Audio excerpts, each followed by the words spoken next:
പ്രസാദ് ഇപ്പോൾ മിഥുനെ ആംബുലൻസിൽ നിന്നും പുറത്തെടുത്തിരിക്കുന്നു. അവിടെ ഇപ്പോൾ അന്ത്യാഞ്ജലി അർപ്പിക്കാനുള്ള ഒരുക്കങ്ങൾ, അതിലവിടെ ഒരു തിരക്ക് കാണുകയാണ്. മൃതദേഹം വെക്കേണ്ട ഇടത്തെക്കുറിച്ച് കൃത്യമായ തീരുമാനമായിട്ടില്ലെന്നാണോ?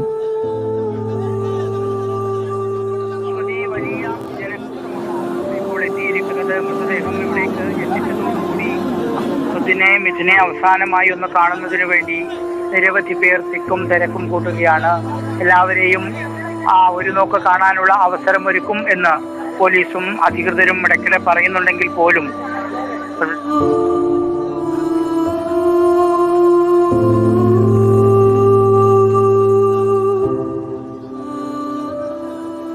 രാവിലെ മുതൽ തന്നെ ഇവിടേക്ക് എത്തിയതാണ്. പലരും വിങ്ങുന്ന മനസ്സുമായാണ് ഇവിടേക്ക് വന്നത്. പലരുടെയും കണ്ണിൽ നിന്ന് കണ്ണീർ പൊഴിയുന്നുണ്ട്. മിഥുനെ നേരിട്ടറിയാത്തവർ പോലും തൻ്റെ കുടുംബത്തിലെ ഒരു കുഞ്ഞിന് പറ്റിയ ദുരന്തം എന്ന നിലയിലാണ് മിഥുന്റെ വിയോഗം കാണുന്നത്.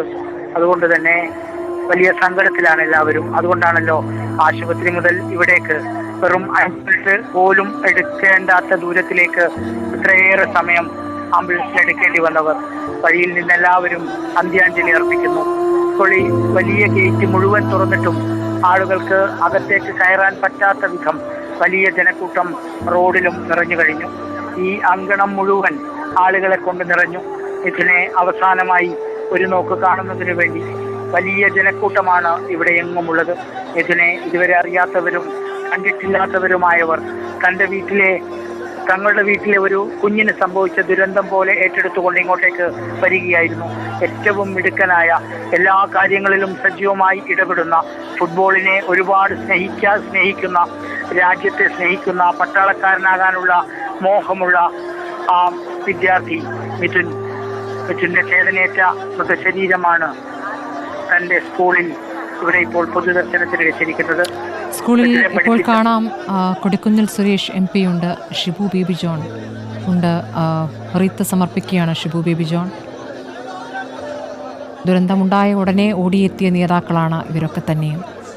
പക്ഷേ ഈ സ്കൂളിൻ്റെ ഈ ദുരവസ്ഥ ഇവരാരും അറിയാതെ പോയി എന്നുള്ളതാണ്. വലിയൊരു അനാസ്ഥയാണ് ഈ മരണത്തിലേക്ക് നയിച്ചത്. കൊല്ലം തേവലക്കര ബോയ്സ് ഹൈസ്കൂൾ, അവിടുത്തെ മുറ്റത്താണ് ഇപ്പോൾ ഇതിനെ കിടത്തിയിരിക്കുന്നത്. ശാസ്താംകോട്ട താലൂക്ക് ആശുപത്രിയിൽ നിന്നും മൃതദേഹം ഇവിടെ എത്തിക്കാനെടുത്ത സമയം തന്നെ ഇതിനെ എങ്ങനെ നാടോർമ്മിക്കുന്നു എന്നതിൻ്റെ നേർക്കാഴ്ചയാവുകയാണ്. 12 മണിവരെയാണ് ഇവിടെ പൊതുദർശനം ആലോചിച്ചിരുന്നത്. പക്ഷേ ഇത് നീളുമെന്ന് തന്നെ മനസ്സിലാക്കണം.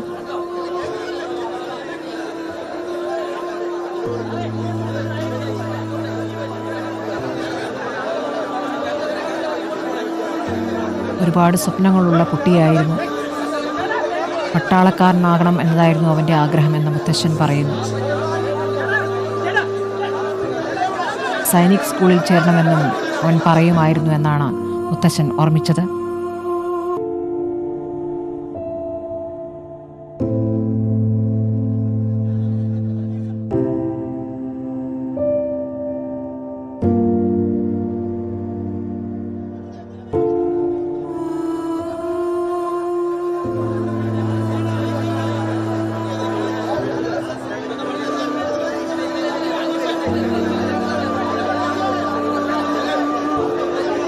തേവലക്കര ഹൈസ്കൂളിൽ വലിയ തോതിൽ ജനം തടിച്ചുകൂടിയിരിക്കുകയാണ്. ഇവർക്കൊക്കെയും അന്തിമോപചാരം അർപ്പിച്ച ശേഷം എത്ര നേരം ആ ചടങ്ങ് ഇവിടെ തുടരും എന്ന് അറിയേണ്ടതുണ്ട്. പ്രസാദ്, ഇപ്പോൾ അത്രയ്ക്കും ആളുകളുണ്ട്. കേട്ടറിഞ്ഞെത്തിയവരും കണ്ടറിഞ്ഞെത്തിയവരും നേരത്തെ അറിഞ്ഞവരും അടുപ്പക്കാരും രാഷ്ട്രീയക്കാരും ഒക്കെയായി വലിയ ജനക്കൂട്ടത്തെ അവിടെ കാണാം പ്രസാദ്. അതുകൊണ്ട് തന്നെ ഈ പറഞ്ഞ ഇവിടുത്തെ പൊതുദർശനം എന്നുള്ളത് അല്പം കൂടി നീളാനല്ലേ സാധ്യത?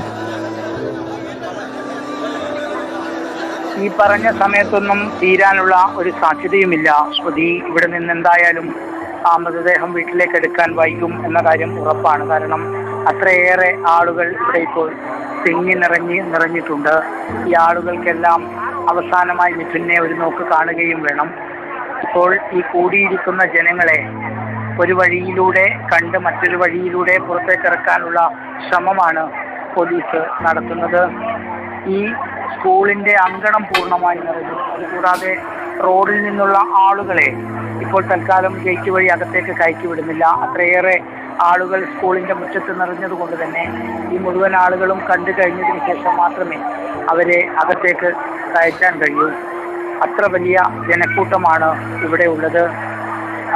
ഈ സംഭവം അറിഞ്ഞ് ഈ വേദനയിൽ പങ്കുചേർന്ന് ഇനിയൊരു കുഞ്ഞിനും ഇങ്ങനെയൊരു ദുരന്തം ഉണ്ടാകരുത് എന്ന പ്രതിഷേധം കൂടി ഇവിടെ എത്തിയ ഓരോ മനുഷ്യരുടെയും മുഖത്തുണ്ട്.